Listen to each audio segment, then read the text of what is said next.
आप सभी को मेरा नमस्कार। सीसेट स्फीयर में आपका स्वागत है। आज हम लोग यूपीपीएससी 24 में जो सीसेट का पेपर हुआ था उसका डिटेल एनालिसिस सीरीज में इस वीडियो में हम स्टैटिक्स और सेट थ्योरी का डिस्कशन करने वाले हैं। मैं आपको बता दूं, पिछला वीडियो में भी हमने मैथ्स के जो क्वेश्चन डिस्कस किए थे बहुत ही बेसिक से और बहुत ही डिटेल से हमने डिस्कस किया था। यहाँ भी हम लोग सेट थ्योरी और स्टैटिक्स के क्वेश्चन का डिस्कशन करेंगे, बहुत ही बेसिक से और बहुत ही डिटेल से। तो आइए चलते हैं। यहाँ पर पहला क्वेश्चन देखो। यहाँ पर पूछा गया है, यदि किसी श्रृंखला के सभी अंक या मद मान लो, सभी मद में एक स्थिर संख्या कांस्टेंट वैल्यू को जोड़ दिया जाए तो निम्नलिखित में से किसके मान में परिवर्तन नहीं होगा। ये पूछा जा रहा है। मतलब ये है कि टर्म्स कुछ दिया रहेगा, उस टर्म्स के जितने भी टर्म्स दिया होगा उसके ईच टर्म्स में अगर कांस्टेंट वैल्यू को ऐड कर दिया जाए, उस कंडीशन में आपको बताना है कि इनमें से, है ना, इनमें से किसके मान में परिवर्तन नहीं होगा, है ना। अगर आपने स्टैटिक्स का बेसिक्स पढ़ा है तो बड़ी आसानी से आप इसका आंसर बी लगा सकते थे, लेकिन हमें यहाँ समझाना है कि ए सी डी क्यों नहीं होगा और अगर बी होगा तो क्यों होगा। तो चलिए इसे हम डिटेल से डिस्कस करते हैं। सबसे पहले अगर सबसे पहले हम मीन की बात कर लेते हैं। एज्यूम कर लेते हैं जो नंबर ऑफ टर्म्स है वो 5 है और वो है 2, 4, 6, 8 और 10। हमने एज्यूम किया कि जो नंबर ऑफ टर्म्स है वो 5 है और वो है 2, 4, 6, 8 और 10। इनका अगर मीन निकालेंगे तो इनका मीन होगा सम ऑफ टर्म्स अपॉन में नंबर ऑफ टर्म्स होता है। तो सम ऑफ टर्म्स देखो, इन सब को ऐड करेंगे, इन सब को आप ऐड करोगे, 2 प्लस का 4 प्लस का 6 प्लस का 8 प्लस का 10 अपॉन में 5, ये मीन हो जाएगा।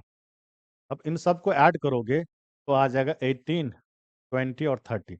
30 अपॉन में 5 आ जाएगा, इसका जो मीन हो जाएगा वो 6 हो जाएगा। इसका जो मीन होगा वो 6 हो जाएगा। आप यहाँ देख सकते हो कि इनका गैप जब आप देखोगे कि जितने भी टर्म्स दिए हुए हैं उनका गैप अगर इक्वल हो, उस कंडीशन में जो मिडिल वैल्यू होता है वो मीन होता है। तो यहाँ हम डायरेक्टली सोच सकते थे कि इसका मीन जो होगा वो 6 होगा। अब क्वेश्चन के अनुसार हम क्या करते हैं कि इनमें एक कांस्टेंट जो वैल्यू है वो ऐड करते हैं। हम ये एज्यूम कर लेते हैं सभी में कांस्टेंट वैल्यू 1 ऐड कर दिया जाए, सभी में कांस्टेंट वैल्यू 1 ऐड कर दिया जाए। तो आप देख सकते हो कि ये आ रहा 8+1 और 10+1। जो हमारे पास जो टर्म्स आ रहे हैं 3, 5, 7, 9 और 11। 3, 5, 7, 9, 11। इस कंडीशन में यहाँ भी देखोगे इन सब का गैप सेम है, और अगर इन सब का गैप सेम है तो इसका जो मीन होगा वो क्या होगा, वो 7 होगा। इसका जो मीन होगा वो 7 होगा। मुझे लगता है आप हमारी बात को समझ पा रहे हो। आप देखो, पहले मीन क्या था, 6 था, अब मीन क्या है, 7 है। इसका मतलब मीन जो है 1 से इंक्रीज हो गया है। अब यहाँ देख सकते हो ईच टर्म्स में हमने 1, ईच टर्म्स में हमने 1, इस टर्म्स को हमने 1 से इंक्रीज किया तो इसका मीन भी 1 से इंक्रीज हो गया है ना। इसका मतलब ये है मीन तो नहीं होगा, क्योंकि इस टर्म्स में अगर कांस्टेंट वैल्यू ऐड करते हैं तो मीन भी उतना से इंक्रीज हो जाता है, कांस्टेंट नहीं रहता है ना। अब आगे मीडियन की बात कर लेते हैं। यहाँ पर हमने 5 टर्म्स एज्यूम किया है और इसका पहले मीडियन निकालते हैं। इसका जो मीडियन होता है ये इंडिविजुअल सीरीज में दिया हुआ है, और इसका जब भी मीडियन निकालेंगे तो मीडियन बराबर होता है n प्लस का 1 अपॉन में 2th आइटम। n जो होता है वो नंबर ऑफ टर्म्स होता है, तो जो इसका मीडियन होगा वो मीडियन क्या होगा, आप देख सकते हो 1 2 3 4 5 टर्म्स है, तो 5 प्लस का 1 अपॉन में 2, टूथ आइटम। तो इसका जो मीडियन होता है, मीडियन होगा थर्ड आइटम। थर्ड आइटम क्या है? थर्ड आइटम 6 है, इसका जो मीडियन होगा वो 6 होगा। इस सीरीज की हम बात कर रहे हैं। अगर इसी में हम सभी टर्म्स में, इस टर्म्स में 1 1 इंक्रीज कर दें, तो ये 2 हो जाएगा 3, 4 हो जाएगा 5, 6 हो जाएगा 7, और ये हो जाएगा 9, और ये हो जाएगा 11। इस कंडीशन में इस फॉर्मूले से भी जो मीडियन होगा वो मीडियन क्या हो जाएगा? 7 हो जाएगा। और अगर मीडियन 7 होगा तो आप देख सकते हो, है ना, हमने इस टर्म्स में इंक्रीज किया तो मीडियन भी इंक्रीज हो गया है। तो मीडियन भी कांस्टेंट नहीं रहा, तो मीडियन भी नहीं होगा। अब मोड चेक कर लेते हैं। यहाँ पर एक और एग्जांपल ले लेते हैं। मोड जो होता है ना, वो हाईएस्ट फ्रीक्वेंसी का जो टर्म्स होता है वो मोड होता है। यहाँ पर हमने लिया 2 2 2 5 6। इसका जो मोड होगा वो मोड क्या होगा? इसका जो मोड होगा वो 2 होगा, क्योंकि 2 जो है वो 3 टाइम्स आया है, और जो हाईएस्ट फ्रीक्वेंसी होता है वही मोड होता है। अगर हम इस टर्म्स में 1 1 ऐड कर दें तो ये 3 3 3, और ये 6 हो जाएगा, और ये 7। इस कंडीशन में आप देख सकते हो जो मोड है वो मोड 1 से इंक्रीज हो गया है। इस टर्म्स को हमने इंक्रीज किया तो मोड भी उतना से इंक्रीज हो गया है ना। तो यहाँ पर मोड भी नहीं होगा। अब हमें ये बताना है कि स्टैंडर्ड डेविएशन हुआ है, तो स्टैंडर्ड डेविएशन क्यों हुआ है। सबसे पहले स्टैंडर्ड डेविएशन को समझ लेते हैं। देखो, स्टैंडर्ड डेविएशन निकालने के बहुत सारे मेथड है। अभी हम इंडिविजुअल सीरीज में जो डायरेक्ट मेथड होता है उसकी बात कर लेते हैं। अब यहाँ पर देखो, यहाँ पर फिर से हमने 2 4 6 8 और 10 जो है ना एक सीरीज लिया है। टू टर्म्स है, 4 6 8 और 10 टर्म्स है ना। तो यहाँ पर इसका जो स्टैंडर्ड डेविएशन होता है, जब भी हम स्टैंडर्ड डेविएशन निकालते हैं डायरेक्ट मेथड से, तो स्टैंडर्ड डेविएशन बराबर होता है सिग्मा एक्स स्क्वायर अपॉन में एन माइनस मीन का स्क्वायर। ये होता है स्टैंडर्ड डेविएशन। अब यहाँ पर इस सीरीज में आप देख लो, इस सीरीज का मीन क्या होगा? इस सीरीज का मीन जो होगा वो 6 होगा। तो इसका स्टैंडर्ड डेविएशन क्या होगा? Standard deviation sigma x square. ये जो है ना, ये वेरिएबल है, इसे हम एक्स मान लेते हैं। ये सब जो सीरीज आप देख सकते हो वो एक्स है ना। अब सिग्मा एक्स स्क्वायर ये देख सकते हो, ये 2 टर्म्स है, 4 भी 6 भी 8 भी और 10 भी। पहले इनको एक्स स्क्वायर करेंगे, यानी कि ये जो दिया हुआ है ना इसको स्क्वायर करेंगे। ये कितना हो जाएगा 4, ये कितना हो जाएगा 16, ये कितना हो जाएगा 36, ये कितना हो जाएगा 64, और कितना हो जाएगा ये 100। इन सब को आप ऐड करोगे तो 100, और ये 100 हो जाएगा 200, और ये 20 हो जाएगा। तो ये हो जाएगा इन सब का जो सम है, यानी कि सिग्मा एक्स स्क्वायर जो है वो 220 हो गया। तो इसका जो स्टैंडर्ड डेविएशन होगा वो स्टैंडर्ड डेविएशन क्या होगा देख लो। इसका जो स्टैंडर्ड डेविएशन होगा सिग्मा एक्स स्क्वायर, तो 220, यानी कि 220 अपॉन में एन कितना है? एन 5 है। 5 माइनस का जो मीन है उसका स्क्वायर करोगे, तो जो मीन है उसका जो स्क्वायर होगा वो क्या होगा?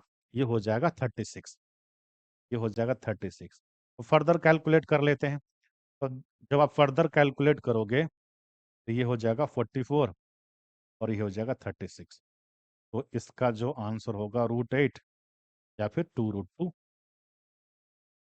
मतलब ये है कि हमारे पास ये जो एक्स का मान दिया हुआ है, ये जो सीरीज दिया हुआ है इंडिविजुअल सीरीज में, उसका जो स्टैंडर्ड डेविएशन है वो 2√2 आ गया, है ना। अब यहाँ पर हम चेक करते हैं कि इस टर्म्स में अगर हम 1 इंक्रीज कर दें, है ना, या 2 इंक्रीज कर दें या 3 इंक्रीज कर दें, तो उसका स्टैंडर्ड डेविएशन पे क्या इफेक्ट आएगा, है ना। फिर से देखते हैं। अब यहाँ पर अब यहाँ पर देखो,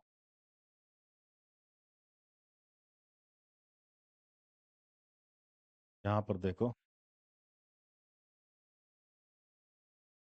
इन सब में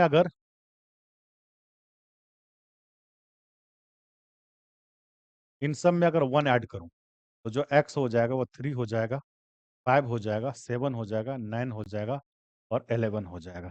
अब इसका मुझे स्टैंडर्ड डेविएशन निकालना है। तो इसका स्टैंडर्ड डेविएशन निकालने के लिए पहले इसका स्क्वायर करेंगे। 9 हो जाएगा, ये 25 हो जाएगा, ये 49 हो जाएगा, ये 81 हो जाएगा और ये 121।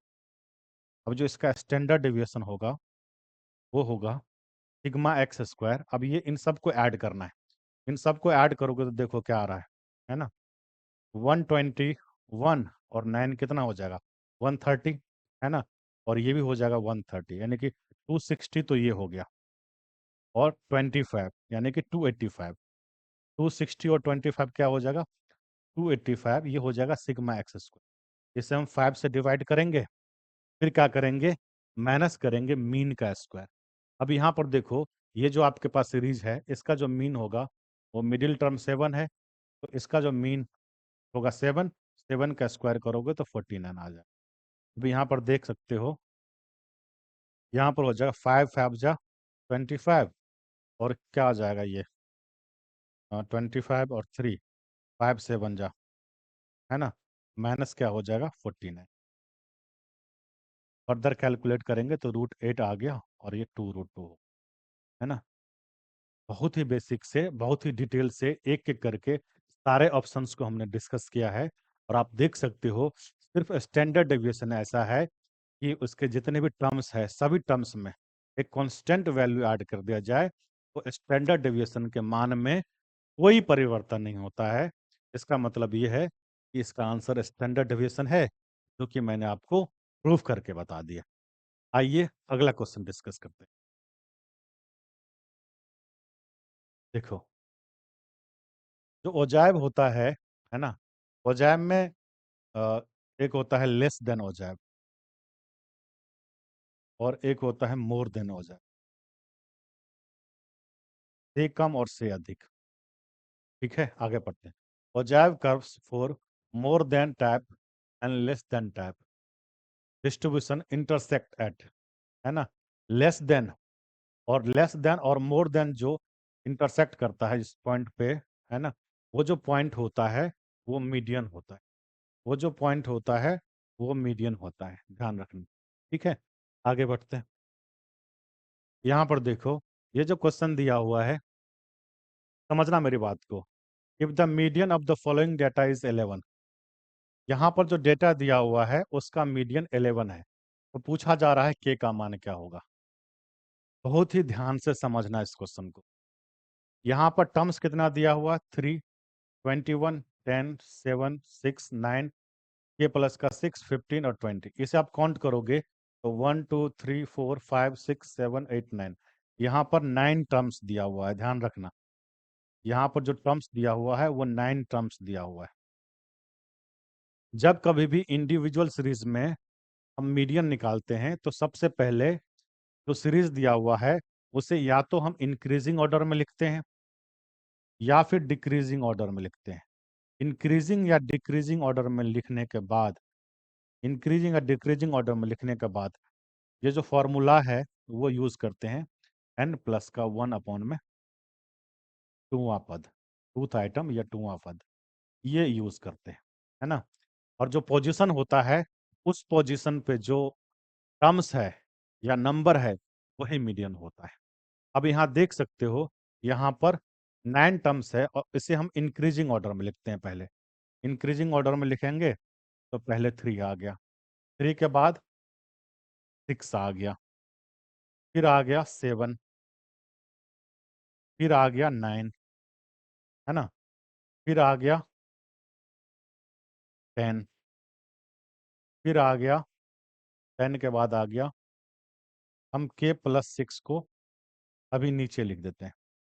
10 के बाद आ जाएगा 15, फिर आ जाएगा 20, फिर आ जाएगा 21। फिर से मैं बता दूं कि मीडियन निकालने के लिए जो सीरीज दिया हुआ है उसे या तो इंक्रीजिंग ऑर्डर में लिखते हैं या डिक्रीजिंग ऑर्डर में लिखते हैं। इंक्रीजिंग या डिक्रीजिंग ऑर्डर में लिखने के बाद ये फॉर्मूला हम अप्लाई करते हैं। अब यहाँ पर देखो, यहाँ पर 9 टर्म्स है और 9 टर्म्स में अगर आप मीडियन निकालोगे तो 9 प्लस का 1/2 टूवां पद, और ये हो जाएगा पांचवा पद। यानी कि पांचवा पद जो भी होगा वो मीडियन होगा। ये आप जानते हो कि जो मीडियन होता है वो पोजिशनल एवरेज होता है ना। वो जिस पोजीशन पे होता है उसी पोजीशन की बात कर रहे होते हैं। यानी कि जो पांचवा पद होगा वो मीडियन होगा। पांचवा पद के अलावा मीडियन नहीं हो सकता है, सिर्फ फिफ्थ टर्म ही मीडियन होगा। अब यहाँ पर देखो, एक टर्म, पहला टर्म, दूसरा टर्म, तीसरा, चौथा और पांचवा। पांचवा टर्म 10 आ रहा है। फिफ्थ टर्म जो है ना, या जो फिफ्थ टर्म है वो क्या आ रहा है, 10 आ रहा है। इसका मतलब ये है कि इसका जो मीडियन है वो 10 होना चाहिए। क्वेश्चन में दिया हुआ है इसका मीडियन 11 है। मान लेते हैं कि जो k प्लस का 6 है उसे हम यहाँ रख के देखते हैं, यहाँ रख के देखते हैं। तो यहाँ अगर रख के देखते हैं 3 6 7 9, 9 के बाद k प्लस का 6 होगा। और फिर उस कंडीशन में क्या होगा, उस कंडीशन में k प्लस का 6 मीडियन हो जाएगा, क्योंकि फिफ्थ टर्म पे क्या आएगा, फिफ्थ टर्म पे k प्लस का 6 आएगा। और k प्लस 6 अगर मीडियन हुआ तो k प्लस 6 का वैल्यू, k प्लस 6 का वैल्यू 11 हो जाएगा। और अगर यहाँ पर ये 11 हुआ तो 11 के बाद ये 10 कैसे हो सकता है, 11 के बाद ये 10 कैसे हो सकता है, ये पॉसिबल है नहीं, है ना। तो इस क्वेश्चन का आंसर हम नहीं निकाल सकते हैं, ये क्वेश्चन गलत है। ये क्वेश्चन गलत पूछ लिया गया है, इस क्वेश्चन का आंसर नहीं निकाल सकते हैं।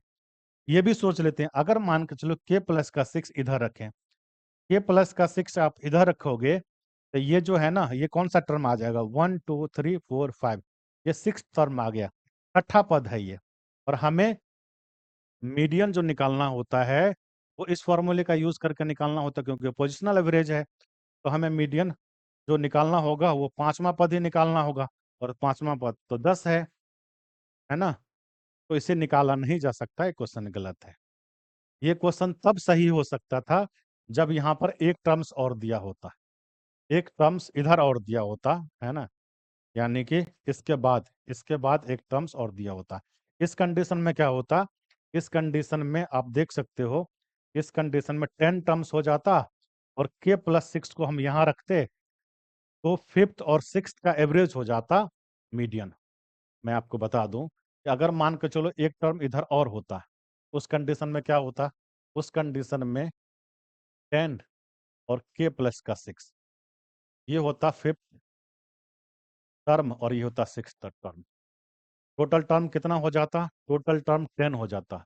और अगर टोटल टर्म n बराबर 10 हो जाता तो आप देख सकते हो n बराबर 10 के कंडीशन में क्या होता, जो मीडियन होता वो 10 प्लस का 1/2 वहां पद होता, यानी कि 5.5वां पद होता। यानी पांचवा पद और छठा पद के बीच में आता ये, यहाँ आता मीडियन। अब देख सकते हो ये 10 होता, अगर ये 12 हो जाए तो इस कंडीशन में ये 11 मिलियन होता और k की वैल्यू 6 हो जाती। ये तभी पॉसिबल है जब यहाँ पर एक टर्म और आता है। इसका मतलब ये है कि ये क्वेश्चन गलत है ना। इनमें से कोई भी आंसर नहीं हो सकता है इसका। कुछ लोग इसका आंसर 5 बता रहे हैं, जो कि सही नहीं, क्वेश्चन ही गलत है, उन्होंने क्वेश्चन डिजाइन ही गलत किया हुआ है ना। और मैं आपको बता दूं, इस तरह से जो क्वेश्चन, ये जो क्वेश्चन है बहुत बेसिक सा क्वेश्चन है और कई एग्जाम में पूछा गया है। लेकिन वहां पर एक और टर्म दिया हुआ था, यहाँ पर एक और टर्म दिया हुआ था, है ना। मुझे लगता है आप हमारी बात को समझ पा रहे हैं। आगे बढ़ते हैं अगले क्वेश्चन की तरफ। यहाँ पर दिया हुआ है the number of subsets of A 0 1 2 will be, है ना। ये जो सेट दिया हुआ है उसके जो सबसेट है वो कितने होंगे। देखो, जब भी हम सबसेट निकालते हैं तो ये जो एलिमेंट है उसको काउंट करो, 1 2, कितने एलिमेंट हो गए, 3, 3 एलिमेंट हो गए तो इसका जो सबसेट हो जाएगा वो 2 की पावर में 3, यही फॉर्मूला होता है। तो 2 × 2 क्या हो जाएगा, 8। तो इस क्वेश्चन का जो आंसर होगा वो 8 होगा। बहुत ही सिंपल सा क्वेश्चन था ये, सेट थ्योरी का। हम्म मुझे लगता है आप हमारी बात को समझ पा रहे हैं और आपको अच्छा भी लग रहा है। आइए आगे बढ़ते हैं। यहाँ पर देखो एक और सेट थ्योरी का क्वेश्चन है ना। यहाँ पर ए दिया हुआ है, A B C E F G. B दिया हुआ है, बी का जो सेट है वो दिया हुआ है B C D F G H, और सी दिया हुआ है C D E ji H I. तो हमें फाइंड आउट करना है ए माइनस बी माइनस का ए माइनस सी माइनस का सी माइनस बी, ये फाइंड आउट करना है ना। देखो, समझना मेरी बात को, ए माइनस बी का मतलब क्या होता है? ए माइनस बी का मतलब होता है सेट ए का जो एलिमेंट है ना, सेट ए का कौन सा एलिमेंट बी में नहीं है। ए माइनस बी का मतलब ये होता है सेट ए का कौन सा एलिमेंट बी में नहीं है। समझना फिर से, ए माइनस बी का मतलब होता है सेट ए का कौन सा एलिमेंट सेट बी में नहीं है। तो आप देख सकते हो कौन सा बी में नहीं है, ए का कौन सा बी में नहीं है। आप देख सकते हो ए नहीं है, बी में ए नहीं है ना। उसके बाद देखो, उसके बाद आप देख सकते हो ए माइनस बी, ये नहीं है, बी है, ई है ना, ई है, ई नहीं है ना, ई नहीं है, ए नहीं है और ई नहीं है ना। फिर उसके बाद एफ है और जी है। फिर देखो ए माइनस का सी, ए माइनस सी का मतलब होता है सेट ए का कौन सा एलिमेंट सेट सी में नहीं है। अब सेट ए में देखो ये सब है, और सेट सी देखो ये है। अब देखो ए है क्या इसमें, नहीं है, तो ये ए हो जाएगा। बी है इसमें, आप देखो बी नहीं है। उसके बाद देखो सी है, ई है, एफ एफ नहीं है, जी है ना, ये एफ नहीं है ना। फिर उसके बाद देखो सी माइनस का, इसका मतलब ये होता है सेट सी का कौन सा एलिमेंट सेट बी में नहीं है। अब देखो सेट सी ये है और सेट बी ये है। अब ये देखो सी है इसमें, डी भी है इसमें, ई है, ई नहीं है। अब फिर देखो जी है इसमें, है, एच है, आई है, तो आई भी नहीं। ये हो गया। अब देखो हमें क्या फाइंड आउट करना है, ए माइनस का बी माइनस का ए माइनस सी। अब देखो ए माइनस का बी ये जो दिया हुआ है माइनस का ए माइनस सी, इसका मतलब ये है कि ए माइनस बी का कौन सा एलिमेंट इसमें नहीं है। तो इसमें नहीं है, तो यहाँ पर देखो, ये देखो यहाँ से लेकर यहाँ तक जो आप निकालोगे ये क्या आ जाएगा, ये देखो ए इसमें है, ई नहीं है, ये हो जाएगा ई। अब यहाँ पर देखो, अब पूरा यहाँ से लेकर के यहाँ तक कैलकुलेट करो, ए माइनस का बी माइनस ए माइनस सी माइनस का सी माइनस बी, यानी कि इन दोनों का कौन सा एलिमेंट इसमें नहीं है ना। अब देख सकते हो ई जो है वो सी माइनस बी में भी है ना, ई जो है वो सी माइनस बी में है। इसका मतलब ये नल सेट हो जाएगा या एम्प्टी सेट हो जाएगा। इसका आंसर जो हो जाएगा वो 5 हो जाएगा। और मुझे लग रहा है आप समझ पा रहे हो मेरी बात। स्टैटिक्स में और सेट थ्योरी में इतने ही क्वेश्चन थे, है ना। अगर आपको ये वीडियो अच्छा लगे तो चैनल को सब्सक्राइब करना, लाइक करना और शेयर करना। मिलते हैं अगली वीडियो में।